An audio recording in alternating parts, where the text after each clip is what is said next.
नमस्कार, DD news पर आप दो टूक देख रहे हैं। मैं हूं अशोक श्रीवास्तव। आज करीब 6-7 घंटे पूरे दिन Rahul Gandhi parliament police station के बाहर बैठे रहे और जहां उन्होंने एक ऐसे स्टूडेंट, एक ऐसे युवा की कंप्लेंट लिखाने के लिए धरना दिया जिसका आरोप है कि वो पैलेट गन से घायल हुआ 20 तारीख को, यानी कि 20 जुलाई को, जो दिल्ली में संसद की तरफ स्टूडेंट्स ने बढ़ना शुरू किया था, प्रदर्शनकारियों ने बढ़ना शुरू किया था। उसके बाद जो पुलिस के साथ उनकी मुठभेड़ हुई, उसमें जो छात्र घायल हुए थे उसमें से एक छात्र, जिसके लिए आज विपक्ष के नेता राहुल गांधी करीब 6 से 7 घंटे धरने पर बैठे रहे। जब पुलिस ने उनकी एफआईआर लिख ली, उसके बाद राहुल गांधी ने कहा कि यह न्याय की तरफ एक कदम बढ़ा है। अब क्योंकि राहुल गांधी न्याय की बात कर रहे हैं तो दो टूक की शुरुआत में मैं उन स्टूडेंट्स की बात से कर रहा हूं जिनको न्याय नहीं मिला और जो आज एक बार फिर अन्याय के शिकार हुए हैं। इस वक्त आपको बता दूं कि झारखंड में, जी हां, रांची में, झारखंड में जो प्रदर्शनकारी स्टूडेंट्स थे उनके ऊपर पुलिस ने एक बार फिर से लाठी चार्ज किया है। झारखंड में प्रदर्शन कर रहे छात्रों पर एक बार फिर से पुलिस ने लाठी चार्ज किया है। यह इस वक्त की सबसे बड़ी खबर है। मुझे लगता है दिन भर जो खबरें आपने देखी उनमें सबसे बड़ी खबर है कि झारखंड का जो प्रदर्शन, जो आंदोलनकारियों का प्रदर्शन खत्म हो गया था, वो आज एक बार फिर से स्टूडेंट्स सड़क पर आने के लिए मजबूर हुए, क्योंकि स्टूडेंट्स का कहना है कि हेमंत सोरेन की सरकार ने, जेएमएम और कांग्रेस की सरकार ने उनके साथ धोखेबाजी की और स्टूडेंट्स आज फिर सड़कों पर आए और उन्होंने ऐलान किया कि वो राहुल गांधी और हेमंत सोरेन का पुतला जलाएंगे और पुलिस ने उन पर लाठी चार्ज किया है। और सबसे बड़ी बात जो इस वक्त मेरे पास जानकारी आ रही है कि झारखंड की पुलिस ने जो लड़कियां थी, यानी जो छात्राएं थी, छात्राओं पर भी जो पुरुष पुलिसकर्मी थे उन्होंने हाथ उठाया है। ऐसा जो छात्राएं हैं वो खुद आरोप लगा रही हैं। तो इस वक्त की बड़ी खबर है। मैं आज के विषय पर आऊंगा, लेकिन मुझे लगता है झारखंड के स्टूडेंट्स के साथ जो धोखाधड़ी और अन्याय हुआ है वो इस वक्त आज दो टूक में सबसे पहले आपको देखना चाहिए। देखिए जरा झारखंड की अब से कुछ देर पहले मेरे पास जो तस्वीरें आई हैं उन तस्वीरों को देखिए।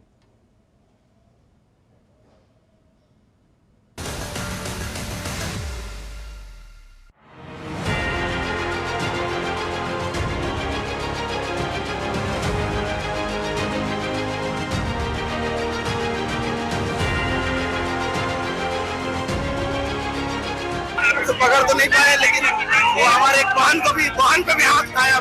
बहुत शर्मसार करने की बात है कि हमारी बहन पे हाथ उठाया।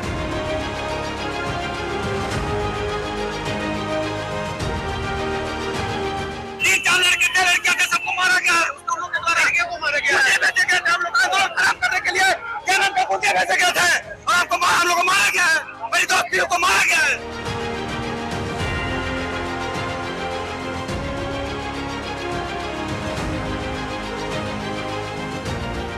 मेरी बहन का कपड़ा छीन के फाड़ा और वो पुतला लेके भागा। उसके साथ में 8-10 व्यक्ति उसके साथ में और थे जो रांची यूनिवर्सिटी ऑफिस के कैंपस से निकल के गए थे।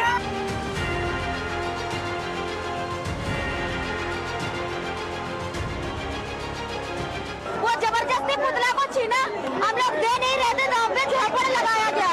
उसको खोजिए, अगर आप लोग हैं हमारे साथ तो वो लड़का को खोज के सजा दिलाइए। इतना प्रशासन के बाद में हम लोग सुरक्षित नहीं है यहाँ पे। पुतला कुछ लोग चोर लोग, जेएमएम और जेडीयू कांग्रेस के कार्यकर्ताओं ने पुतला छीन के भागने का काम किया, रिवॉल्वर उठाने का काम किया। ये चोर लोग हैं और प्रशासन मिला हुआ है। किसी तरह छात्र आंदोलन को खत्म करने के लिए यहाँ के मुख्यमंत्री हेमंत सोरेन और राहुल गांधी ने एक ढोंग रचा कि छात्रों को जो एग्जाम है, जो उन्होंने कैंसिलेशन की बात कर दी, उस कैंसिलेशन का एग्जाम करो और उन्हें बेहतर तरीके से बता कि ये कैंसिल कोर्ट में जाके वहाँ पे स्टे लग जाएगा, क्योंकि झारखंड सरकार के जो वकील हैं उन्होंने ऐसा वकील वहाँ पे वही नहीं करा जो वहाँ पे टिक पाए। उन्होंने कुछ बोला ही नहीं।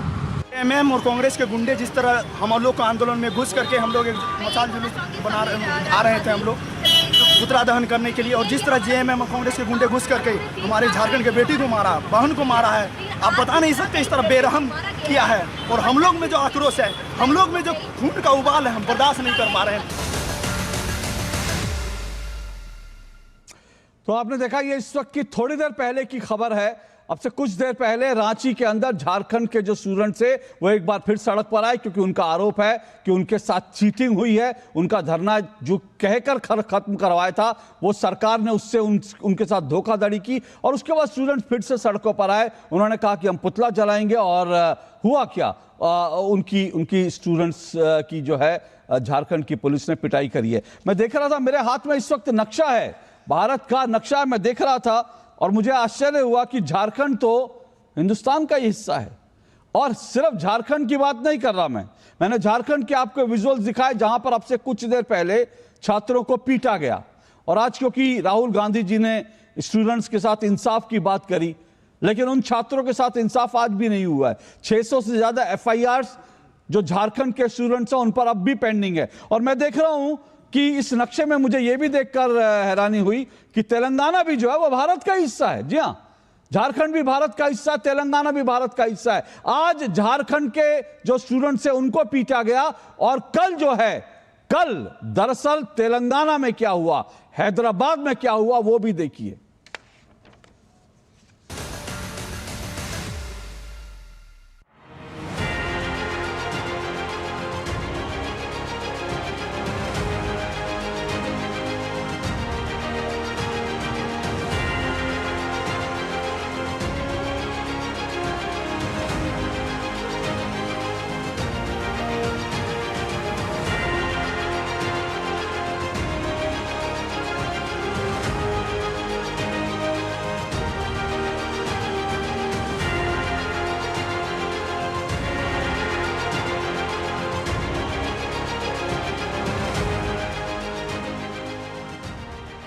పోలీసు వాళ్ళు లాఠీ చార్జ్ తోటి కొట్టిన తర్వాత నేను నడుచుకుంటూ పోతున్నా, ఆటో కాళ్ళ మీదకి ఎక్కి చేసారు. సార్కి పోయి చెప్తే సార్ ఆటో ఎక్కిందంటే పోయి వాడితో గుద్ద తెంగించుకో అని అంటుంది. నేను చేయాలి చెప్పరు, మీరే చెప్పరు. కాలు విరిగింది నాకు రెండు, ఆ జాయింట్ విరిగిపోయింది, ఎల్బో గిట్ విరిగిపోయింది తెలుసా. నేను ఎవరిని చెప్పుకోవాలి, మళ్ళీ పట్టుకొని లోపట్టేస్తా అంటారంట. ఇది ఆ చేసేది. तो ये तेलंगाना के स्टूडेंट्स से झारखंड में भी पिटाई हुई, स्टूडेंट्स की तेलंगाना में भी पिटाई हुई, लेकिन यहाँ के स्टूडेंट्स को इंसाफ कौन दिलाएगा, ये बड़ा सवाल है। और मैं आता हूँ आज के विषय पर। मैंने कहा कि मैं आज का विषय जो है, राहुल गांधी आज जिस तरह से उन्होंने 6-7 घंटे धरना दिया एक युवा को न्याय दिलाने के लिए, उन्होंने कहा कि मैं युवाओं को न्याय दिलाऊंगा, इसलिए वो आज 6-7 घंटे जो है वो पार्लियामेंट स्ट्रीट थाने में बैठे और उन्होंने कहा कि वो उसकी FIR लिखाकर मानेंगे। और अल्टीमेटली दिल्ली पुलिस को उनकी FIR लिखनी पड़ी। ये आज की बड़ी खबर है, लेकिन उससे पहले ये जो खबरें दिखाएं ये भी इस देश का हिस्सा है। तो मुझे लगा जब स्टूडेंट्स की बात कर रहे हैं, युवाओं की बात कर रहे हैं, तो यहाँ के स्टूडेंट्स, यहाँ के युवाओं की भी बात करनी लाजमी है। पर आज जिस तरह से राहुल गांधी ने जो आज कुछ किया, उसको लेकर बीजेपी कह रही है कि दरअसल कांग्रेस की जो मंशा है वो वंदे मातरम की जो पूरी कंट्रोवर्सी हुई, वंदे मातरम के मुद्दे पर कांग्रेस घिर गई, इसलिए आज राहुल गांधी धरना प्रदर्शन करने पर आज फिर से मजबूर हुए। आज दो टूक में हम इसी पर चर्चा करेंगे कि वंदे मातरम पर घिरे, धरना FIR पर अड़े। ये बीजेपी कह रही है, बीजेपी का आरोप है कि वंदे मातरम पर कांग्रेस क्योंकि फंस गई और इसीलिए एक्सपोज हो गई और इसीलिए राहुल गांधी धरने और FIR पर अड़ गए। इस पर ही चर्चा करेंगे आज। लेकिन उससे पहले राहुल गांधी किस तरह से धरने पर बैठे, क्या उन्होंने कहा और उसके बाद जो है बीजेपी कैसे हमलावर है, सुनिए जरा।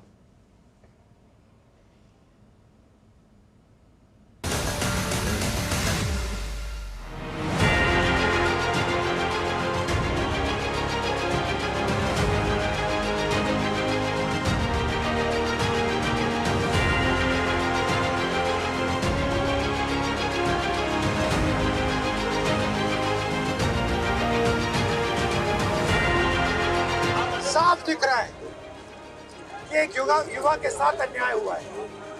और तब भी आज सुबह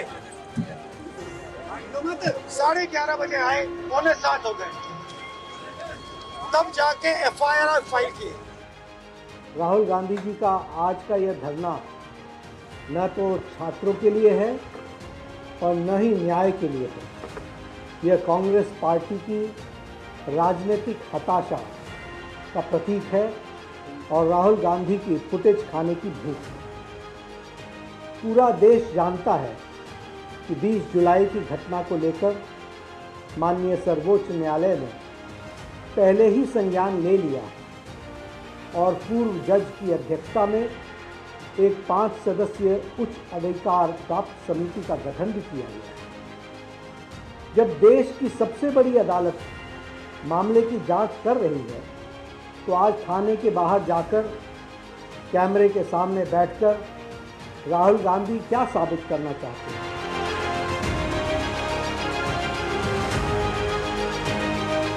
हम जो कर रहे हैं संविधान के अनुसार ही कर रहे हैं।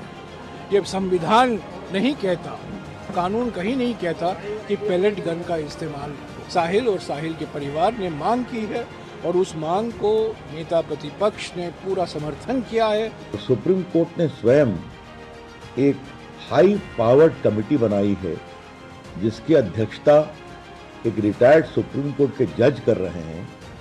तो इतनी हाई पावर्ड कमेटी में यह भी जांच का विषय होगा गोली चली या नहीं चली। तो ये क्या मतलब है इसका? आपको नियम कानून का कोई सम्मान नहीं करना राहुल गांधी। जो आपके मन में आएगा तो बस जहां जाके धरने पर बैठ जाएंगे और अराजकता फैलाना शुरू करेंगे। तो चलिए इसी पर चर्चा करेंगे। वंदे मातरम पर गिरे तो क्या धरने और एफआईआर पर अड़े, इस पर चर्चा होगी। लेकिन झारखंड के स्टूडेंट्स की आवाज़ मैं पहले भी उठाता रहा हूं, आज भी ये मुद्दा मैं ज़रूर उठाऊंगा। मेरे साथ आज 5 मेहमान जुड़ रहे हैं, परिचय करवा देता हूं। राधिका खेड़ा जी जुड़ चुकी हैं, बीजेपी की प्रवक्ता हैं राधिका खेड़ा जी। तहसीन पूनावाला जी जुड़े हैं, राजनीतिक विश्लेषक हैं तहसीन पूनावाला जी। मेरे साथ ऋषि शंकर मिश्रा जी जुड़े हैं, राजनीतिक विश्लेषक, कांग्रेस पार्टी के समर्थक हैं। एसपी वैद्य जी मेरे साथ जुड़े हैं, फॉर्मर डीजीपी हैं जम्मू कश्मीर के। और मेरे साथ संजय राणा स्टूडियो में जुड़े हैं, राजनीतिक विश्लेषक हैं। आप पांचों मेहमानों का शुक्रिया, स्वागत। शुरुआत राधिका जी, 1.5 मिनट आपके और 1.5 मिनट तहसीन जी, आप दोनों को दे रहा हूँ। राधिका जी, मेरा पहला सवाल सीधा आपसे ये है कि भाई अगर एफआईआर लिखवाना तो हर किसी का अधिकार है ना। अगर उसको लगता है उसको न्याय नहीं मिला, पुलिस में जाए एफआईआर लिखवाए। अल्टीमेटली एफआईआर लिखी गई, लेकिन जब एफआईआर लिखनी ही थी तो 5, 6, 7 घंटे तक राहुल गांधी धरने पर बैठे रहे और जो है सरकार पुलिस आनाकानी करती रही। एफआईआर लिखनी थी, पहली एफआईआर लिख ली गई होती तो शायद ये सब नहीं होता। क्या कहेंगी आप? वंदे मातरम। अशोक जी, सबसे पहले तो जो आपने दृश्य दिखाए ये डिबेट शुरू होने से पहले, वो रोंगटे खड़े कर देने वाले थे। जो लोग आज वहां पे पुलिस स्टेशन में बैठ के ड्रामा कर रहे थे, नौटंकी कर रहे थे, लगता है उनकी आंखें बंद हो जाती हैं जब ऐसे दृश्य आते हैं। और ये पहला दृश्य नहीं है झारखंड से, पहले भी कुछ दिन पहले जब रात के अंधेरे में जब मीडिया वहां नहीं थी तो उन बच्चों पे बर्बर तरीके से लाठीचार्ज किया गया था। और आज भी उन बेटियों की आवाज मेरे कान में गूंजती है। वो वीडियो मुझे याद है जिसमें वो लड़कियां कह रही थी कि हमारे प्राइवेट पार्ट्स में कितनी बुरी तरह मारा गया है और बोल भी नहीं जा सकती। तो ये बात पर ये इनको दिखाई नहीं देगा, वो चीखें इनको सुनाई नहीं देगी। वहां के पुलिस स्टेशन में कोई कंप्लेंट नहीं लिखवानी है। उन बेटियों के साथ जो बर्बरता हुई वो कोई नहीं मेंशन करनी है। अभी जो लाठी चली वो कोई नहीं मेंशन करेगा। 600 एफआईआर जो हुई है झारखंड के बच्चों के ऊपर, उनको कोई कैंसिल नहीं कराएगा। वहां पे भी आंखें बंद हो जाएंगी, कानों में आवाज नहीं आएगी, आंखें बंद हो जाएगी और जबान सिल के उस पर दही जम जाएगी। ये कैसा आपका बच्चों के प्रति निष्ठा है या जो भी है, कैसा है? जो सिर्फ जहां पे इनकी सरकार नहीं है, सिर्फ वहीं के बच्चों के लिए अपनी सरकार के वहां पे बच्चों पे लाठी बजाओ, डंडे बजाओ, एफआईआर करो, सब चलेगा। ये कैसा छदम पना ये लोग दिखा रहे हैं। और ये तो क्लाउनगिरी है ना, ये जो बार बार पे नौटंकी पार्लियामेंट में करते हैं वो जाके वहां पे कर रहे हैं। अब पवन खेड़ा साहब ने जो ट्वीट किया आज, उन्होंने उसमें साफ तौर से लिखा कि 14 तारीख से वो एफआईआर कराने की कोशिश हो रही है। जाहिर सी बात है अशोक जी, अगर कोई आम नागरिक भी जिसकी एफआईआर अगर पुलिस नहीं लिख रही है, अब पुलिस ने क्यों नहीं लिखी वो तो पुलिस अपने स्टेटमेंट में बताएगी कि क्यों इतना वेट कराया, क्या है, किस बेसिस पे, किस चीज पे एफआईआर हुई है। क्योंकि जब हम रिपोर्ट लिखवाने जाते हैं आपको सबूत देने पड़ते हैं, बहुत चीजें होती है, इन्होंने दिए नहीं दिए, सपोर्टिंग एविडेंस। राधिका जी आपके शुरुआती 1.5 मिनट पूरे हुए, लेकिन मेरे सवाल का जवाब अभी भी नहीं आया कि भाई 5-6 घंटे क्यों लगे।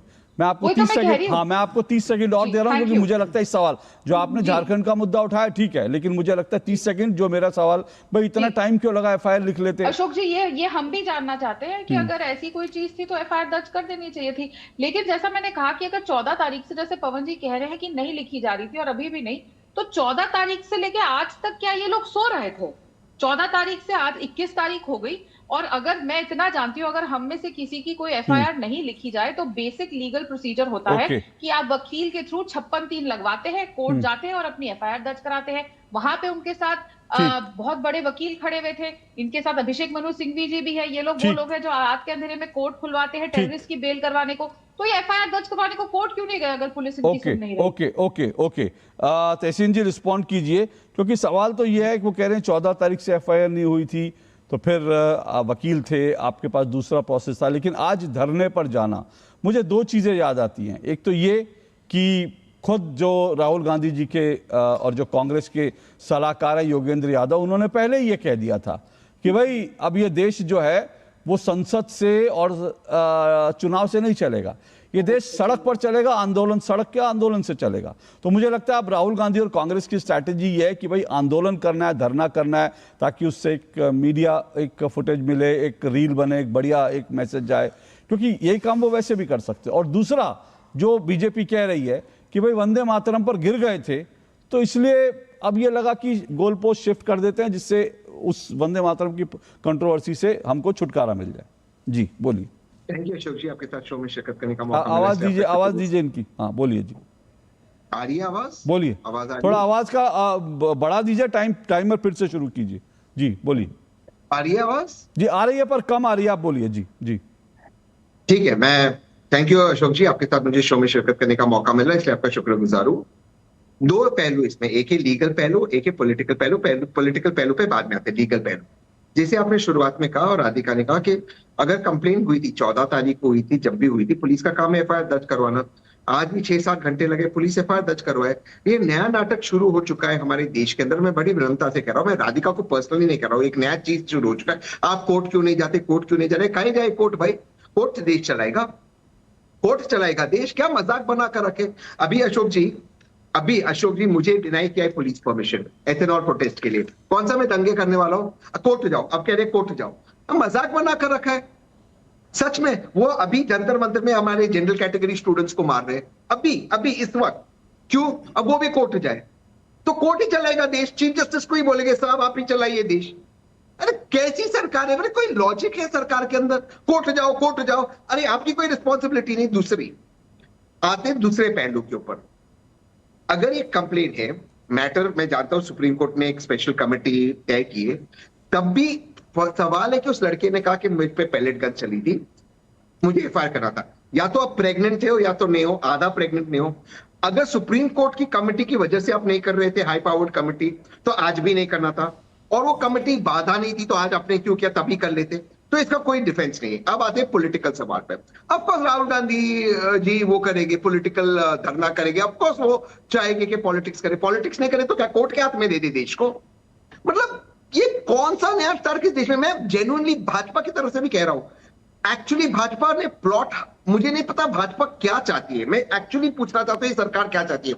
वहां पे जो लोगों ने मोदी जी को सपोर्ट किया है, इस वक्त जंतर मंतर में मार खा रहे हैं। इस वक्त क्यों खा रहे हैं? क्योंकि वो कह रहे हैं आरक्षण हटाओ। उनसे बिल्कुल इत्तेफाक ना रखो, वो उसमें मैं तय हूं। आप उनको मार रहे हो, पीसफुल है। और मुझे पुलिस कह रही है लिखित में, आपने 3-4 दिन पहले परमिशन मांगी, तो जो लोग आए अमेरिका से, आपने उनको 2 घंटे में घुटनों पे बैठकर आपने उनको परमिशन दे दी। दो यूनियन कैबिनेट मिनिस्टर गए। तो जो आपसे प्यार से बात करते हैं, जो संविधान को रखते हैं, आप उनको कहते हैं कोर्ट में जाओ मरवाने के लिए। एक मिनट राधिका जी, एक मिनट, मैं 2 चीजें देखिए। जंतर मंतर पर अभी जो रिजर्वेशन वाले जो लोग बैठे हैं, उन पर लाठीचार्ज का मैंने कोई वीडियो नहीं देखा, मैं अभी देख कर आ रहा हूँ। एक मिनट सर, अगर हो तो आप मुझे भेज दीजिएगा, मैं उसकी पुष्टि कर दूंगा। एक मिनट सर, मेरी बात तो सुनिए सर, मेरी बात तो सुनिए। नहीं मेरी बात एक मिनट मुझे आप सुनेंगे सर, एक मिनट। पुलिस ने उनको डिस्बर्स किया, एक मिनट रुकिए, पुलिस ने उनको डिस्बर्स किया, मैं अभी देख कर आ रहा हूं, पूरे वीडियो देख कर आ रहा हूं। लेकिन लाठीचार्ज, मैं सिर्फ ये कह रहा हूं कि लाठीचार्ज की बात कहकर वो थोड़ा सा भड़काऊ हो जाएगा, पता नहीं देश में लोग देखते हैं सोचेंगे, इसलिए मुझे नहीं लगता कि हमको बिना किसी फैक्ट के थोड़ा सा भड़काऊ स्टेटमेंट नहीं देना चाहिए। बाकी उनको पुलिस ने डिस्बर्स किया, ये बात मैंने देखी, पुलिस सीटी बजा रही है, उनको बसों में बैठा रही है, वो सब मैंने देखा। एक बात, दूसरी बात आपने कहा देखिए सरकार क्या कह रही है वो राधिका जी बताएंगी, लेकिन आपने कहा कि भाई कोर्ट से, आपने ठीक कहा, एक मिनट सर, एक मिनट, आपने ठीक कहा कोर्ट से नहीं चले। सवाल ये कि मैं तो यही पूछ रहा हूं ना, आप कह रहे हैं कोर्ट में नहीं जाना चाहिए, संसद में डिबेट नहीं होनी चाहिए, संसद नहीं चलनी चाहिए, कोर्ट में नहीं जाना चाहिए, तो मतलब तो वही हो गया ना कि ये देश भीड़ तंत्र से चलेगा। सड़कों पर आज जंतर मंतर पर एक बैठे, कल को दूसरा बैठे, परसों तीसरा बैठे, एक 200 पुलिस वालों को घायल करे, तीसरा जो है 500 पुलिस वालों को घायल करे, और उसके बाद फिर विपक्ष के नेता बैठे कि जिन पुलिस कर्मियों को या जिन आरएएफ के सशस्त्र बलों को देश की संसद को बचाने के लिए लाठीचार्ज करना पड़ा या उनको कुछ और कदम उठाने पड़े, उनके खिलाफ एफआईआर करने के लिए बैठ जाए। आज आप जो है आरएएफ के खिलाफ एफआईआर लिखवाएंगे, कल को आप सेना के खिलाफ एफआईआर लिखाएंगे, परसों आप सेना अध्यक्ष के खिलाफ, और उसके बाद आप चाहेंगे कि लोकसभा का स्पीकर और राज्यसभा के जो अध्यक्ष हैं उनके खिलाफ एफआईआर लिखवाएं। क्यों? क्योंकि इस देश को सड़कों से चलाना है। क्या हम यही चाहते हैं? जवाब दे देता हूं। बोलिए। बिल्कुल सही कहा, मैं आपसे पूरी तरह से इत्तेफाक रखता हूं। ये आसाम में किसने एफआईआर विड्रॉ किया?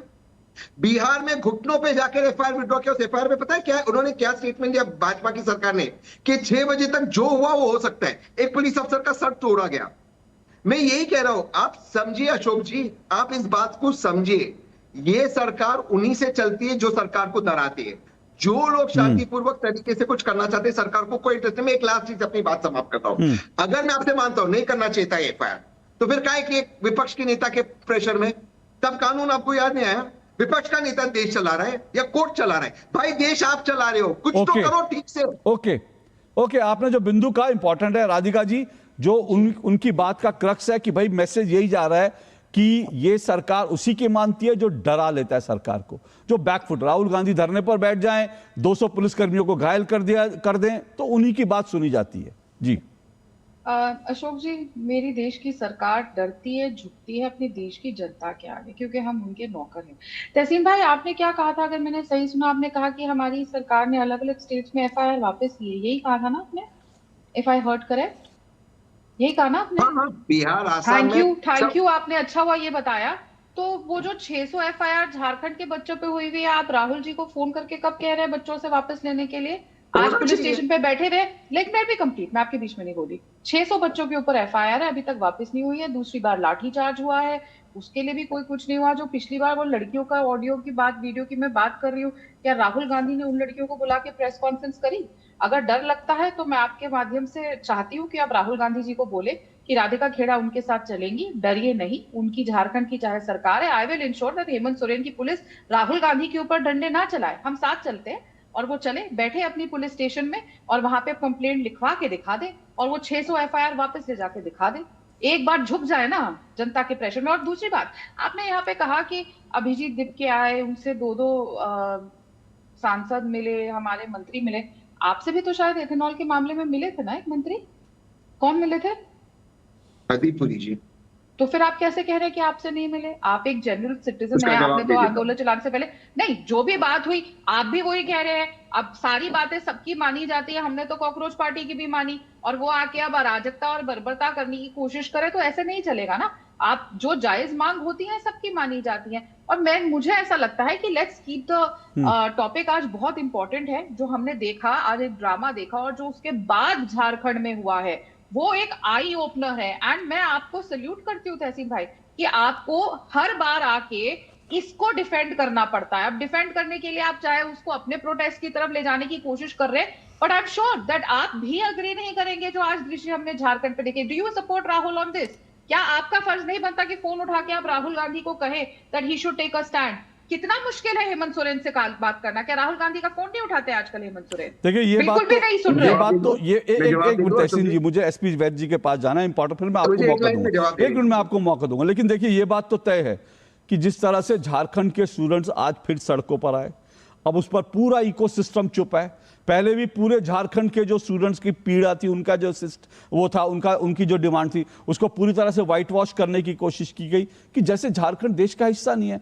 कल जो है तेलंगाना में स्टूडेंट्स की पिटाई हुई। सवाल यह कि राहुल जी अगर न्याय के लिए, जेन जी युवाओं के न्याय के लिए कर रहे हैं, तो क्या उनका खांचा जो उनका जो दिल्ली तक आकर ही खत्म हो जाता है? क्योंकि मेरा यह मानना है, आप कमेंट कीजिएगा, मैं पहले एसपी वैद्य जी के पास जाऊंगा, उसके बाद आऊंगा। एक मिनट रुकिएगा।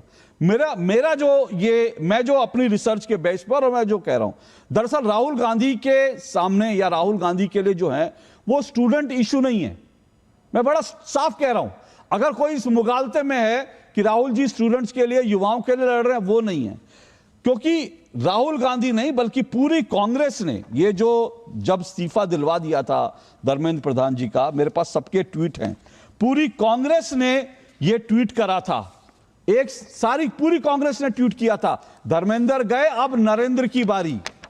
तो स्टूडेंट से कोई लेना देना नहीं है। अगर स्टूडेंट जेन जी की चिंता होती राहुल गांधी को, तो वो तुरंत जो है झारखंड की टिकट कटाकर जाते। दिल्ली में जब उनको लगा दिल्ली के स्टूडेंट्स की बात मान ली गई, तो वो टिकट कराकर झारखंड जाते। और कल वो पुणे जा रहे हैं। मुझे लगता है पुणे की बजाय उनको तेलंगाना जाना चाहिए था, जहां उनके अपने मुख्यमंत्री हैं, और वहां पर स्टूडेंट्स की पिटाई हुई है। लेकिन मुद्दा कुछ और है, क्योंकि कांग्रेस के सभी लोगों ने, कांग्रेस के प्रवक्ताओं से लेकर एनएसयूआई सबने कहा था कि धर्मेंद्र गए अब बारी नरेंद्र की है, क्योंकि अब ये सरकार जाएगी, हमको सरकार गिरानी है। सरकार कैसे गिरानी है? संसद नहीं चलने देनी है। सरकार गिरानी है सड़क से, सरकार गिरानी है आंदोलन से, सरकार गिरानी है हिंसा से। ये पूरा का पूरा जो डिजाइन है, इस डिजाइन को समझने की जरूरत है। लेकिन एसपी वैद्य जी, मैं आपके पास इसलिए आ रहा हूं क्योंकि अभी जयराम रमेश जी कह रहे थे भारत का संविधान, भारत का कानून कहीं नहीं कहता कि पैलेट गन का, क्योंकि अब जो दिल्ली में चल रहा है वो सारा पैलेट गन के ऊपर चल रहा है। जो आज जो कुछ हुआ वो पैलेट गन के ऊपर विवाद खड़ा किया गया। तो जयराम रमेश कह रहे हैं कि संविधान और देश का कानून कहीं नहीं कहता कि पैलेट गन का इस्तेमाल हो। सर नमस्कार अशोक जी, आपको भी, मेरे सभी को पैनलिस्ट, सभी दर्शकों को। देखिए, क्या सुप्रीम कोर्ट संविधान और सुप्रीम कोर्ट इसी में आते हैं, या सुप्रीम कोर्ट संविधान नहीं है? पहले वो है संविधान। सुप्रीम कोर्ट ने खुद, आप जानते हैं उसका, जब ये मुद्दा वहां उठा था, सुप्रीम कोर्ट ने इसका संज्ञान लिया था और उसने कहा था कि इन एक्सेप्शनल सर्कमस्टांसेस, एक्सट्रीम सिचुएशंस में इसका इस्तेमाल किया जा सकता है। क्या वो संवैधानिक नहीं है? और अगर मैं याद दिलाऊं, 2010 में जम्मू कश्मीर में बड़ी लॉ एंड ऑर्डर सिचुएशन हुई थी। उस वक्त उमर अब्दुल्ला साहब, जो आज चीफ मिनिस्टर, उन्हीं की सरकार थी, और कुछ अरसे में कोई 100 से ऊपर लोगों की ये जो राइटिंग और ये सारा कुछ हुआ लॉ एंड ऑर्डर सिचुएशन में, 100 से ज्यादा लोग मारे गए थे। और उस वक्त पैलेट गन का इस्तेमाल किया गया। उस वक्त दिल्ली में सरकार किसकी थी अशोक जी? 2010 में यूपीए की, कांग्रेस के नेतृत्व वाली। तो उस वक्त एमएचए ने अलाउ किया था पैलेट गन का इस्तेमाल, क्योंकि सेंट्रल फोर्सेस कश्मीर में डिप्लॉयड थी, और शॉर्ट ऑफ, क्योंकि जहां गोली चलती थी वहां बहुत सारे लोगों के मरने का खतरा हो सकता था।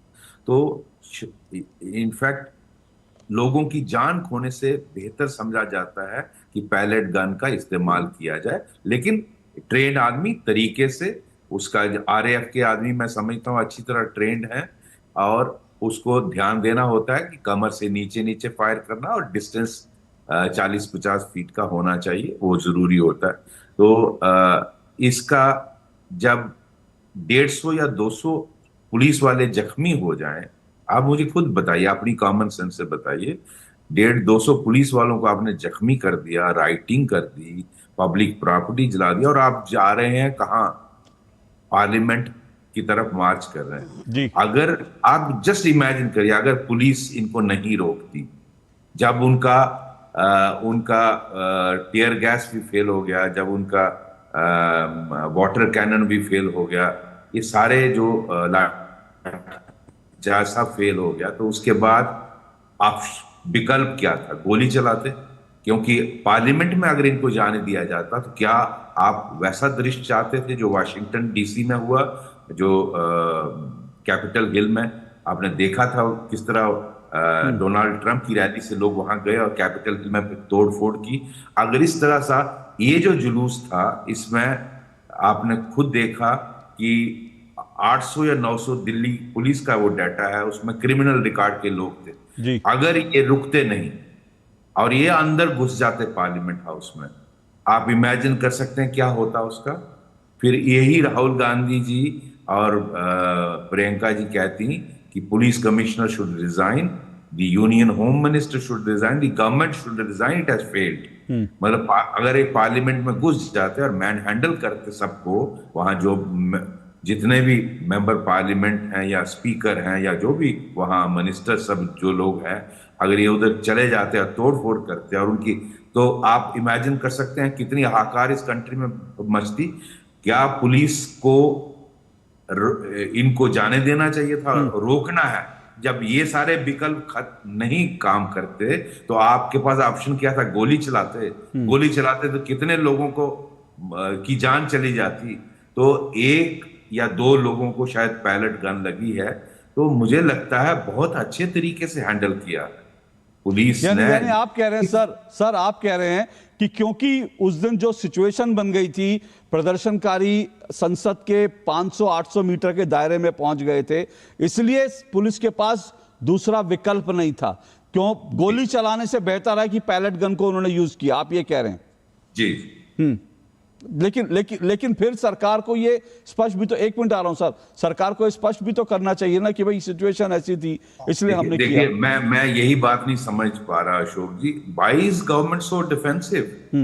पहले तो ये जो आज हुआ इसकी जरूरत ही नहीं थी। ये जब सुप्रीम कोर्ट ने संज्ञान लिया, एक रिटायर्ड, आपको क्या सुप्रीम कोर्ट पे भरोसा नहीं है क्या?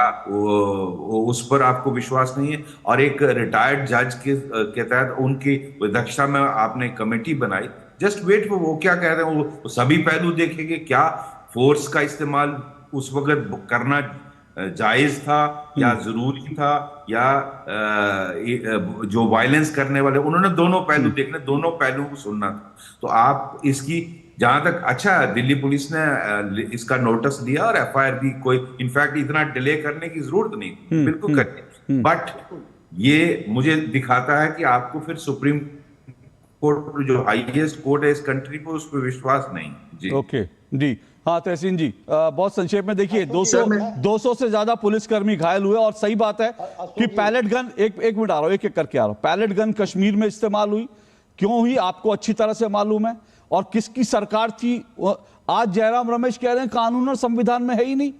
किस हिसाब से कह रहे हैं कानून? तो कानून और संविधान में यह है कि जो संसद में कोई घुसने के लिए भीड़ आ जाए तो उन पर गोलियां चलाएं।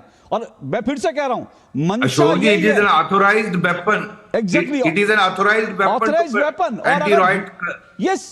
यस, तो आपको अगर देश की संसद को बचाना है तो आपको गोली भी नहीं चलानी है, तो फिर आपने पैलेट गन इस्तेमाल किया। बोलिए तहसीन जी। सबसे पहले HP bat sir, thank you so much for your services. आपने जिन भी एरियाज में भारत को सर्व किया, थैंक यू सर। सर बड़ी विनम्रता से सर, मैं दो चीज से आपसे डिसएग्री करता हूं। अगर ये पैलेट गन्स लीगल है, मैं मानता हूं लीगल है, सर कह रहे हैं, तो फिर आप एफआईआर क्यों कर रहे हो? मैं फिर कह रहा हूं sir, with respect to you sir, with absolute respect, हाथ जोड़ते, मैं फिर कह रहा हूं सर, आप कह रहे हो सुप्रीम कोर्ट पे भरोसा नहीं। भाई सुप्रीम कोर्ट थोड़ी देश चलेगा। माननीय प्रधानमंत्री फ्लाईओवर पे अटक गए, सुप्रीम कोर्ट उसकी जांच कर रहे हैं, विद एब्सोल्यूट रिस्पेक्ट। तो फिर पुलिस अफसर्स की क्या जरूरत है? फिर एसपीजी की क्या जरूरत है? फिर सरकार की क्या जरूरत है? होम मिनिस्टर की क्या जरूरत है? रिजाइन कर दे और जजेस को बना दे देश चलाने के लिए। With absolute respect, I am bound down. क्या मजाक बनाकर रखा हमने देश में? Sir just 30 second sir. सवाल है, अगर लीगल था तो आपने एफआईआर क्यों किया? इलीगल था तो फिर आपने तब क्यों नहीं कहा? और दूसरी बात, जो सुप्रीम कोर्ट ने ऑथराइज किया हाई पावर कमेटी, वो ओवरऑल देखेगा वहां सर्कमस्टेंसेस क्या था। सवाल है कि यहां पर ये लड़का कहता है कि क्राइम हुआ है, मुझ पे पैलेट गन चली। सर कह रहे हैं क्राइम नहीं है, उसने एलिज किया। उस बात का या तो एफआईआर हो या तो ना हो। करना ही था तो आप 14 तारीख को कर देते सुप्रीम कोर्ट के गाइडलाइंस के हिसाब से। आपने उसको डिले डैली करते, फिर आप कर रहे हो, फिर कह रहे हो कोर्ट पे भरोसा नहीं। ओके, हाँ एक मिनट आ रहा हूं, एसपी वैद जी रिस्पॉन्ड करना चाहते हैं, फिर आ रहा हूं मैं, 1 मिनट। जी। तहसीन जी, सबसे पहले तो आपका बहुत बहुत धन्यवाद और नमस्कार। I admire you. अब मैं सिर्फ 2 पॉइंट इसमें जो आपने रेज किया, एक मैं बिल्कुल एग्री करता हूं, एफआईआर बनती नहीं थी और देनी भी नहीं चाहिए, नंबर 1। नंबर 2, क्योंकि पुलिस ऑफिसर ऑन ड्यूटी अगर वो अपनी लेजिटिमेट पावर के तहत किसी वेपन का इस्तेमाल करता है, किसी पर्सनल उससे नहीं, अगर वो लेजिटिमेट ड्यूटी पर तैनात है और वो लॉफुल ऑर्डर फॉलो कर रहा है और फोर्स का इस्तेमाल करता है, उसके खिलाफ एफआईआर नहीं होती, वो होनी भी नहीं चाहिए। It sends A wrong message, number 1। Number 2, मैं इस बात से भी आपसे सहमत हूं कि हर चीज अदालत में नहीं जानी चाहिए। ये गवर्नमेंट को, इनफैक्ट इस पहले दिन ही इसमें गवर्नमेंट को ही ऑर्डर कर देना चाहिए था कि इसमें हम ये मैजिस्ट्रियल इंक्वायरी ऑर्डर, अब जम्मू कश्मीर में तो हम सुप्रीम कोर्ट जाते नहीं है, यहां हम इमीडिएटली मैजिस्ट्रियल इंक्वायरी ऑर्डर करते हैं। अगर उसको हायर लेवल पे लेना है then we ask for judicial inquiry, और उसमें हाई कोर्ट से रिक्वेस्ट करते हैं आप एक जज नॉमिनेट करिए, हाई कोर्ट के चीफ जस्टिस करते हैं, और हम यहाँ दिल्ली में of course everyone reaches honourable supreme court और लेवल आप सीधा ही सुप्रीम कोर्ट के रिटायर्ड जज पर पहुंच जाते।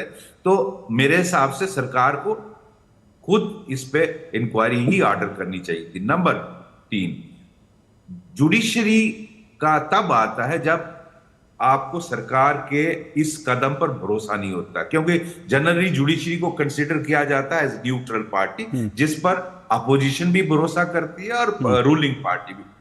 करेक्ट। तो मैं सिर्फ ये क्लैरिफाई करना चाहता हूं। बिल्कुल। और हाँ, राधिका जी रिस्पॉन्ड कीजिए, फिर मैं ऋषि जी आ रहा हूँ, राधिका जी के बाद जी। तहसीन, आपने ये नाम सुना है इरशाद अहमद परे? माफी चाहता हूं, नहीं सब आपको मैं बताती हूँ। इरशाद अहमद परे एक 11 साल का बच्चा था जिसको अगस्त 2010 में, जब आप लोगों की यूपीए सरकार थी, तो पहली रिकॉर्डेड फेटलिटी जो पेलेट गन से हुई थी ना, ये आपकी सरकार में हुई थी। आपको नाम भी नहीं पता, और आप तो, अगर आपको नहीं पता तो राहुल गांधी को तो बिल्कुल ही नहीं पता होगा।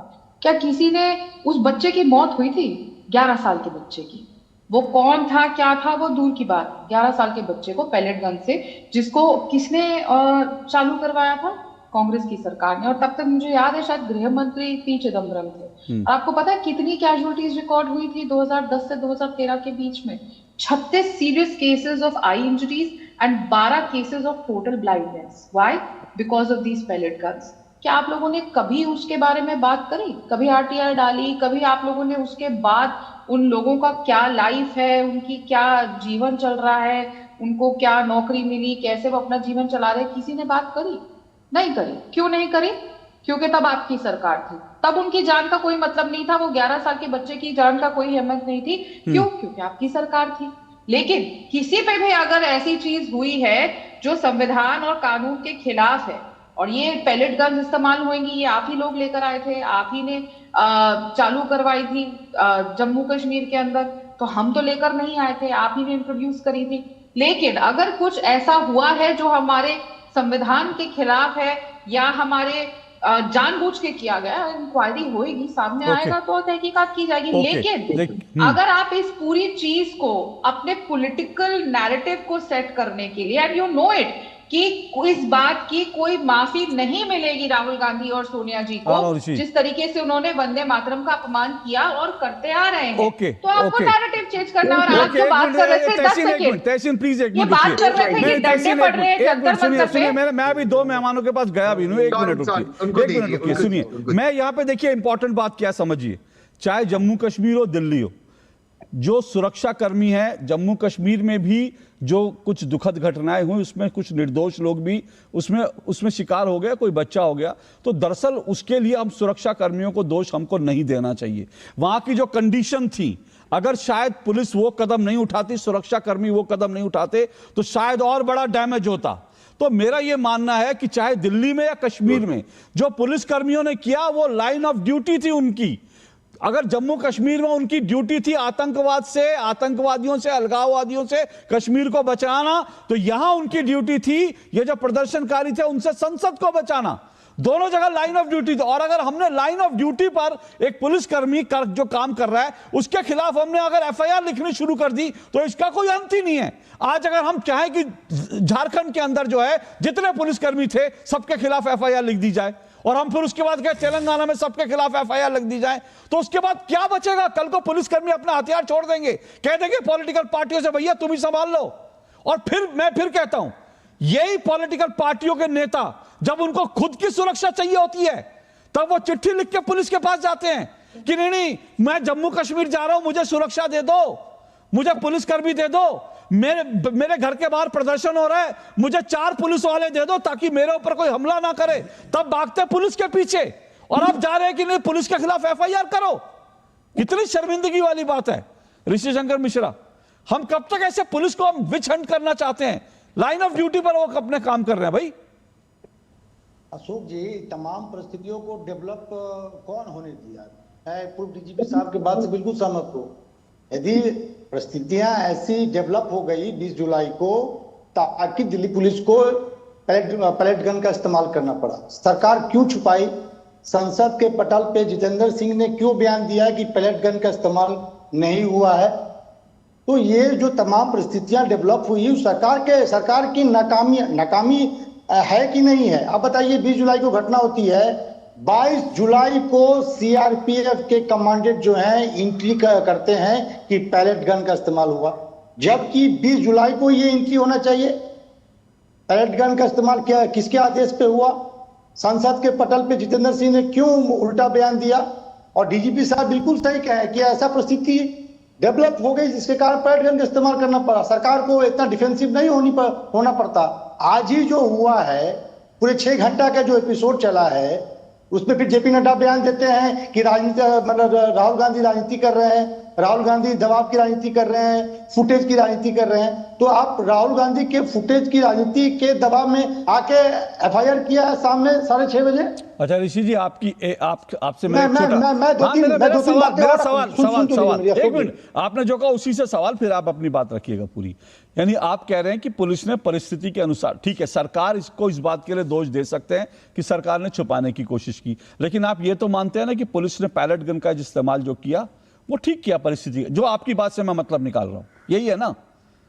बिल्कुल बिल्कुल। देखिए, ऐसी परिस्थितियां डेवलप हुई होगी दिल्ली में, पुलिस को लगा होगा कि उसका इस्तेमाल किया जाए, इस्तेमाल किया दिल्ली पुलिस ने किया होगा। तो फिर सवाल ये कमेटी सुन तो लीजिए, एक मिनट आप आगे बढ़िए, एक मिनट आप आगे बढ़िए, लेकिन आप ही की बात से मैं कह रहा हूं, इसका मतलब ये हुआ कि राहुल गांधी आज जो एफआईआर लिखाने के लिए 5-6 घंटे बैठे रहे। ये अलग बात है कि पुलिस को पहले लिख देना चाहिए ताकि ड्रामा, लेकिन राहुल गांधी ने भी ड्रामा किया ना, पुलिस ने तो अपना परिस्थिति के अनुसार सही काम किया। अशोक जी 2 मिनट दीजिए, आप पूरे कहानी को समझ जाएंगे। बोलिए। ये तो कमेटी जांच करेगी किस परिस्थिति में दिल्ली पुलिस ने पैलेट गन का इस्तेमाल किया। मैं ये कह रहा हूं, सरकार चाहती तो उसको शुरुआती इनिशियल फेज में ही दबा देती। जब स्टूडेंट जंतर मंतर प्रोटेस्ट कर रहे थे, आपके बच्चे थे, इस देश के बच्चे थे, किसी मंत्री को भेजते संवाद करने के लिए, पूरे 20-21 दिन आपने आंदोलन चलने दिया। फिर जो ये क्या कहते हैं, सोनम बाबू भूख हड़ताल पे बैठ गए। तो तमाम परिस्थितियां खुद आपने डेवलप होने दिया। आप एक तरफ धर्मेंद्र प्रधान का इस्तीफा ले लेते हैं, उनसे इस्तीफा दिलवा देते हैं, दूसरी तरफ कहते हैं कि ये अराजक तत्व है। तो क्या ये देश अराजक तत्व के दबाव में झुक जाती है? तो कहीं ना कहीं सरकार का जो खुद से जो नैरेटिव था या जो तैयारी थी वो उस प्रकार से नहीं थी, और आपने बैठे बैठाए विपक्ष को एक मुद्दा दे दिया। दूसरी बात यह है, चाहे वो बिहार हो, झारखंड हो, दिल्ली हो, तेलंगाना हो, बिहार में लड़कियों को पीटा गया है, राज्य का खेड़ा एक बार भी बयान दिए क्या? तो ये तेरा छात्र मेरा छात्र कब तक चलता रहेगा? ये बीजेपी की सरकार है, ये कांग्रेस की सरकार है, ये जेडीयू की सरकार है, कब तक चलेगा? नहीं राज्य का खेड़ा, चाहे बीजेपी की सरकार हो या कांग्रेस की सरकार हो, छात्रों को पीटा जाएगा। ये छात्र कौन है? एक मिनट रुकिए ऋषि शंकर मिश्रा जी, आपने कहा तेरा छात्र मेरा छात्र कब तक चलेगा, और आपने तुरंत जो है बिहार की बात कर दी, तेलंगाना झारखंड आप भी गोल कर गए। ठीक है, ये इसलिए मैं यही कह रहा हूं, ये आप सब तेलंगाना लोगों की मैंने बोला, हिपोक्रेसी है गजब सर। की बात कर रहे हैं। मैं अरे ये अशोक कह जी, रहा आपने हूं, सुना नहीं। रुकिए अशोक चिल्ला जी, चिल्ला आपने नहीं, सुना सुनिए नहीं। एक मिनट चिल्ला, आपने सुना नहीं। मैंने आपको सुना, मुझे सुनिए, मैंने आपको सुना, मुझे सुनिए। ये कितनी आसानी से आप तेलंगाना और झारखंड के स्टूडेंट्स की बात पी गए, क्यों? क्योंकि हिपोक्रेट आप सब लोग हैं। मैं फिर से कह रहा हूं, ना बंद कीजिए, अब सुनना पड़ेगा। मैंने आपको सुना, बंद कीजिए, मैं चिल्ला चिल्ली नहीं चाहता, बंद कीजिए। तो मैंने आपको सुना तो आप मुझे सुनिए।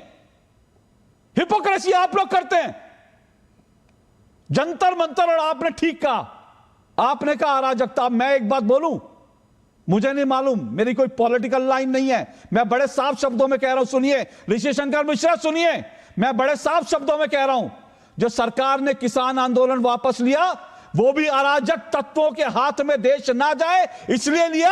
और सरकार ने अगर धर्मेंद्र प्रधान का इस्तीफा लिया तो वो भी इसीलिए लिया क्योंकि सरकार को इस बात की आशंका थी कि इस देश में अराजक ताकतें दुनिया से फंडिंग लेकर एकजुट हो गई हैं और भारत को बर्बाद कर देना चाहती हैं। क्या जंतर मंतर पर नारे नहीं लगे, कि वहां पर नारे नहीं लगे कि हम इसको नेपाल बना देंगे, बांग्लादेश बना देंगे? ये सरकार ने, और यही मैं कह रहा हूं, सरकार की दुविधा देखिए, सरकार में कोई नहीं कहेगा, लेकिन मैं, अशोक श्रीवास्तव कह सकता है ना, सरकार में कोई नहीं कहेगा, बीजेपी में कोई नहीं कहेगा।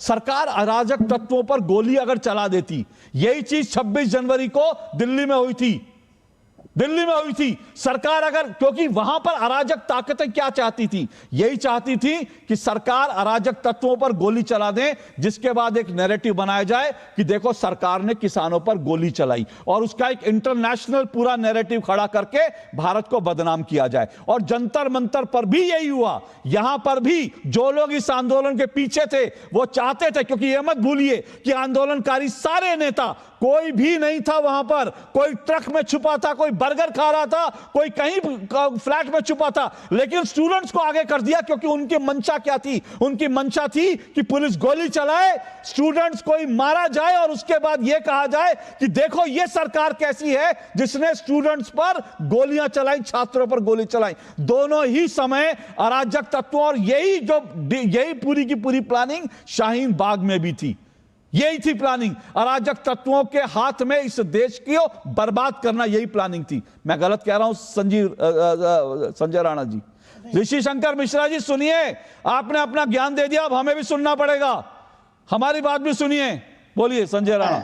Ashok sir, good evening and good evening fellow friend. देखिए सिंपल सी बात है कि दोहरा, अशोक जी आवाज नहीं आ रही संजय जी की। अच्छा, संजय जी की आवाज भाई, हाँ संजय जी। दोहरा मापदंड हो गया, दोहरा चलित रहा है। बताइए, दिल्ली में अगर कुछ इश्यू होता है तो इलोम विलोम करने पहुंच जाते हैं राहुल गांधी, लेकिन जब झारखंड की बात होती है तो मुंह में दही जम जाता है और शीर्षासन करने लग जाते हैं। अभी इन्होंने ऋषि जी ने कहा सरकार सुनिए प्लीज, ये जो बोल रहे हैं उनको सुनिए। ऋषि जी ने बोला कि सरकार दब गई थी, बिल्कुल स्टूडेंट के सामने दबेगी और दबना भी चाहिए, लेकिन वो सरकार 2800 अराजक तत्वों के सामने नहीं दबी थी, न दबेगी, और इसीलिए हो सकता पैलेट गन का इस्तेमाल किया गया। जो भी न्यायिक जांच का विषय है, हम नहीं जानते इस्तेमाल हुआ या नहीं हुआ। देखिए समस्या बात है, आपने इकोसिस्टम की बात की, पूरा इकोसिस्टम यही चाहता था कि संसद की तरफ मार्च किया जाए। इनको पता था अगर मार्च करेंगे तो गोली चलेगी तो मारे जाएंगे, और ये व्हाट्सएप ग्रुप में फैलाया भी गया था।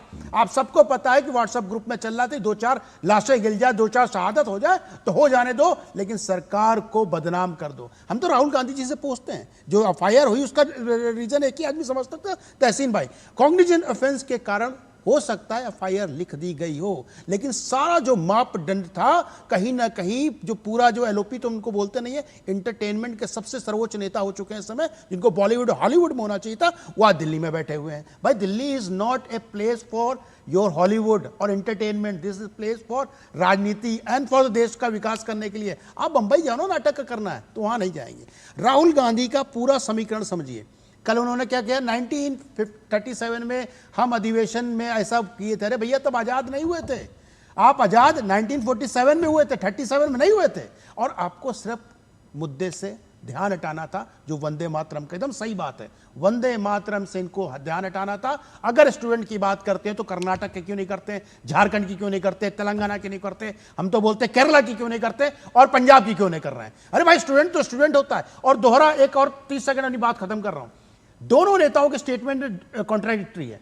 जयराम रमेश बोल रहे हैं कि टोटली ब्लाइंड हो गया। राहुल गांधी उसका चश्मा निकाल के हमें दिखा रहे हैं, वो तो देख रहा था। अरे टोटली ब्लाइंड यानी अंधा होना और देखने में अंतर होता है। ये प्योर पॉलिटिक्स किए जा रहा है और पॉलिटिक्स होने का रीजन ये है किसी तरह देश में अराजकता फैला हो। तहसीन भाई ने एक चीज बोली कि भाई सवर्णों का आंदोलन चल रहा है। सर मैं आज वहां पे गया था, मैं भी सवर्णों में गया था, लेकिन कोई लाठीचार्ज नहीं हुआ, घर भेजा गया, इज्जत के साथ भेजा गया और मैं इज्जत के साथ आ गया। तहसीन भाई ऐसे मत करो, क्योंकि आप तो चाहते हो कि हम लोग के ऊपर भी लठ चले, लेकिन पुलिस न छात्रों पर लठ चलाएगी न आंदोलनकारियों पर लठ चलाएगी जो शांतिपूर्ण कर रहे हैं। लठ वहीं चल रहा है जहां आपकी सरकारें हैं, जहां आपने झारखंड देख लीजिए, तेलंगाना देख लीजिए और दूसरी जगह देख लीजिए। मैं एक ब्रेक ले रहा हूं, लेकिन मैं ब्रेक पे मैं आ रहा हूं, ब्रेक के बाद जल्दी से ब्रेक के मैं यही कह रहा हूं, देखिए है क्या, राहुल गांधी और कांग्रेस की मंशा सरकार गिराने की है और उसमें कोई है, मुझे लगता है अगर राहुल गांधी या कांग्रेस चाहती है कि मोदी सरकार गिरा दे, उसमें कुछ गलत भी नहीं है, लेकिन सवाल यह कि उसके लिए रास्ता जो है चुनाव है।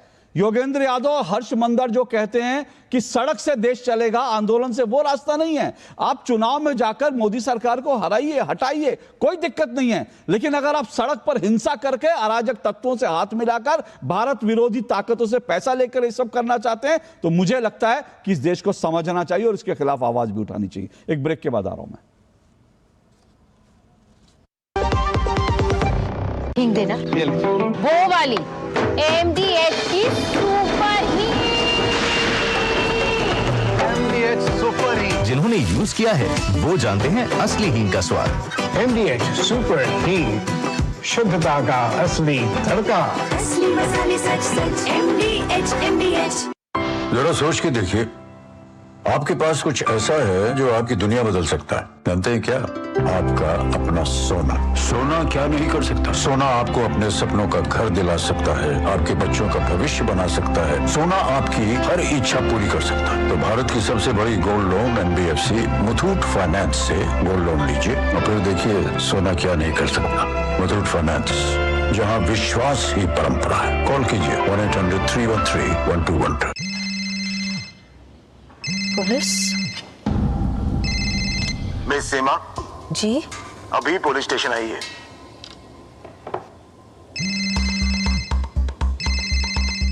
रुकिए वरना घर आ जाएंगे। क्यों? लेकिन मैं अकेले दूसरे कमरे में जाइए।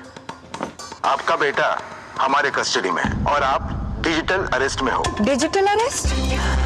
1 लाख दो, बच जाओगे। इतने पैसे? अच्छा ठीक है, एक लिंक भेजिए, अभी प्रोसेसिंग के लिए 30,000 दो, वरना बेटा जेल जाएगा। जेल तो तुम जाओगे, तुम्हारा चेहरा रिकॉर्ड हो चुका है।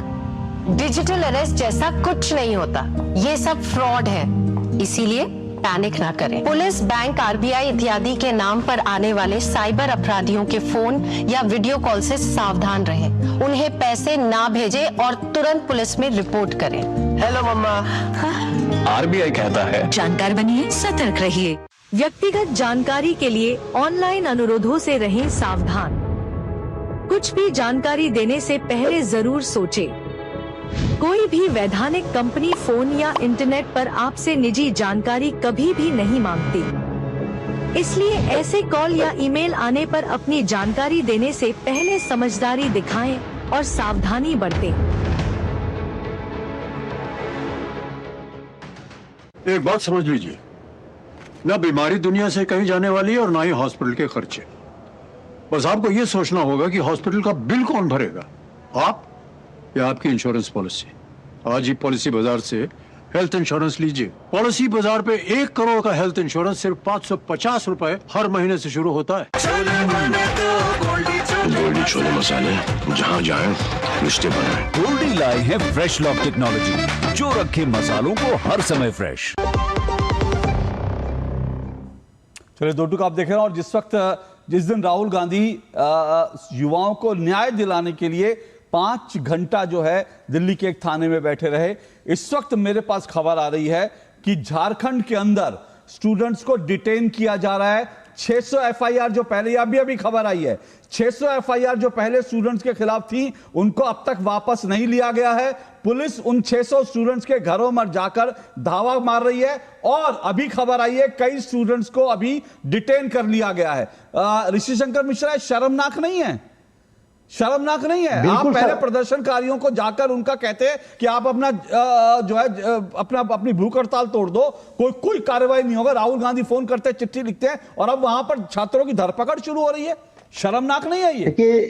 देखिए ये जो प्रोटेस्ट हो रहा है वो हाईकोर्ट के निर्णय के बाद, जो हाईकोर्ट का इसमें जो ऑब्जर्वेशन आया है उसके बाद का ये प्रोटेस्ट है। हालांकि मेरा मानना है सरकार को संवाद करना चाहिए। इन लोगों की तरह मेरा जो राज्य जो है थ्योरी बदलता नहीं है। बिहार है तो फिर सब कुछ चंगा सी, और झारखंड है तो सब कुछ गड़बड़ है, दिल्ली है तो मतलब मेरे पास समय कम है, मेरे पास समय कम है, लेकिन मैं आपको बता रहा हूँ, एक मिनट ऋषि शंकर मिश्रा जी, मेरे पास समय कम है लेकिन जानकारी दे रहा हूँ। झारखंड जब ये हाईकोर्ट में मामला गया, स्टूडेंट्स का साफ कहना है कि जब हाईकोर्ट में सुनवाई हो रही थी तो राज्य सरकार ने जो राज्य के जो महाधिवक्ता था उनको कोर्ट में भेजा ही नहीं। स्टूडेंट्स के साथ चीटिंग करी गई सीधा। ये राधिका जी जल्दी 30 सेकंड। अशोक जी, ये बोला जा रहा था कि मैं बिहार पे नहीं बोली। बिल्कुल, अगर मेरे निर्दोष छात्रों के ऊपर बर्बरता हुई है तो वो बिल्कुल भी एक्सेप्टेबल नहीं है। लेकिन जो अराजक तत्व है उनकी वजह से देखिए ना, स्टूडेंट्स भी बीच में फंस जाते हैं। और जब आप स्टूडेंट्स छोड़िए, अमृतसर के पुलिस कमिश्नर गुरप्रीत सिंह भुल्लर जब ये प्रेस कॉन्फ्रेंस करके बताते हैं कि ISI back terror module Jantar Mantar पे काम कर रहा था, तो क्या होता है, जो कॉकरोच के करता धरता है वो उनका ट्रांसफर कर ये सच्चाई है। और मैंने तो बोल दिया ऋषि साहब कि बिहार में जो हुआ नहीं होना चाहिए था। हमने तो हर जगह से FIR वापस ले ली। अब आप करके दिखाइए, बोलिए झारखंड का झ और वहां से FIR वापस करवाइए। SP वैद्य जी, आपके 30 सेकंड इस पूरी डिबेट में। जी आवाज दीजिए SP वैद्य जी की जल्दी। जी स्टूडेंट्स कहीं के भी हों, उनके साथ मैं समझता हूं इंसाफ होना चाहिए, चाहे वो झारखंड है या हैदराबाद हो या दिल्ली हो। बाकी जो अराजकता करने वाले हैं वो किसी भी पक्ष के साथ हो, उनके साथ कोई लिहाज नहीं होनी चाहिए। कानून व्यवस्था को मेंटेन करना चाहिए और पुलिस को अपना काम करने देना चाहिए। बाकी अगर लाइन ऑफ ड्यूटी में अगर कोई यूज की है उसमें FIR नहीं लगती है और ना लगनी चाहिए। Okay Sanjay 30 second. देखिए सिंपल सी बात है, बार बार ये बोलना ऋषि जी की बिहार की बात। अरे भैया, कम से कम राहुल बाबा को एक बार बोल दो झारखंड चले जाएं। अच्छा, एक बार बोल दो केरला चले जाएं। अरे एक बार बोल दो कर्नाटक चले जाएं। अरे राहुल बाबा इलोम विलोम करने दिल्ली में क्यों रहते हैं भाई? अरे शीर शासन करने कहीं और भी चले जाएं। समस्या वो नहीं है, वंदे मातरम से समस्या है। वंदे मातरम बोलने से माता जी ने कैसे बोला, रुको, वंदे माने गाना, वाह, ऐसे ही हो रहा था ऋषि भाई। समस्या वहां पे है ऋषि भाई। चलिए, वंदे मातरम के मुद्दे से डिरेल करने के लिए था, ये क्या था, ये तो डिबेट चलती रहेगी।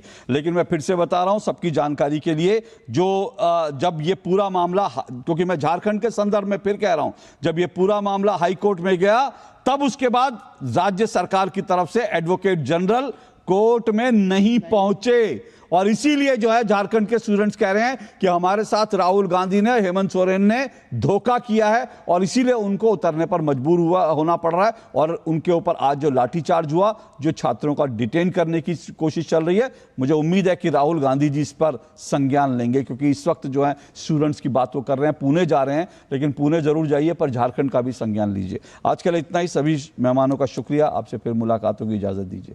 नमस्कार।